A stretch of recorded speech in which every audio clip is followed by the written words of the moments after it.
అదే ఎందుకంటే కదా. అసలు ఏమీ లేదు, ఇప్పుడు డెవలప్ కావాల్సి ఉంది కాబట్టి అన్నట్టు.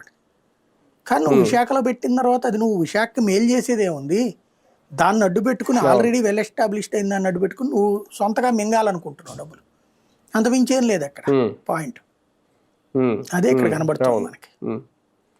రేపొద్దున అధికారం మారితే ఇలా భూములు తీసుకున్న వాళ్ళకి ఏమైనా డేంజర్ బెల్సా, లేదంటే కొనసాగుతాయి? ఎందుకంటే గతంలో పరిణామాలు గుర్తు చేసుకుంటే. ఏమి లేదు, ఎవరేం చేయలేరు. వీళ్ళు కోర్టుకి వీళ్ళ లీగల్గా మంచి ఫార్మెట్లో ఇచ్చుకొస్తారు, దాన్ని ఏం ఉమ్, చేయలేరు తర్వాత.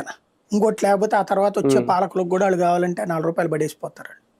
ఎందుకంటే గతంలో అమరాన్ వాళ్ళకి ఇచ్చిన భూముల్ని అప్పట్లో వచ్చిన తర్వాత మళ్ళీ వెనక్కి తీసుకున్నారు. ఇలాంటిది రేపొద్దున అది కూడా ఇక్కడ ఏమైనా రిపీట్ మళ్ళీ అవుతుందా లేదుగా, అలాగే? కోర్టు స్టే ఇచ్చింది కదా ఎక్కడో. ఎందుకంటే అవును. గీతం ఉమ్, వాళ్ళు ఆక్రమించిన భూములే ఈ రోజు వరకు తిరిగి తీసుకోలేకపోయారు. రాజశేఖర రెడ్డి ఒకసారి ఉమ్, తీసుకుని ప్రభుత్వ సంస్థలు కేటాయిస్తే ప్రభుత్వ సంస్థలు కన్స్ట్రక్షన్ చేయలేదు, మళ్ళీ గీతం వాళ్ళు లాక్కున్నారు. మళ్ళీ మొన్న జగన్ వచ్చిన తర్వాత లాక్కుంటే కంచె వేసాడు.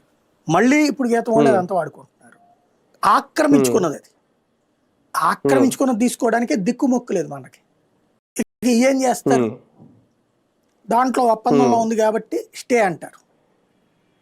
ఇప్పుడు అవును. కరెంటు ఉమ్, 5.5 రూపాయలకి పెట్టి మనం కొన్నాము, మనకు 2.5కే వస్తుందండి, ఉమ్, నాకు అక్కర్లేదు అంటే 15 ఏళ్లకు ఒప్పందం చేసుకున్నారు కాబట్టి అది తీసుకోవడానికి వీల్లేదని చెప్పేసి 2.5కి నువ్వు తీసుకోవడానికి వీల్లేదు, దాని డబ్బులు కట్టాకే దీన్ని తీసుకొని కోర్టు ఆదేశించలేదా?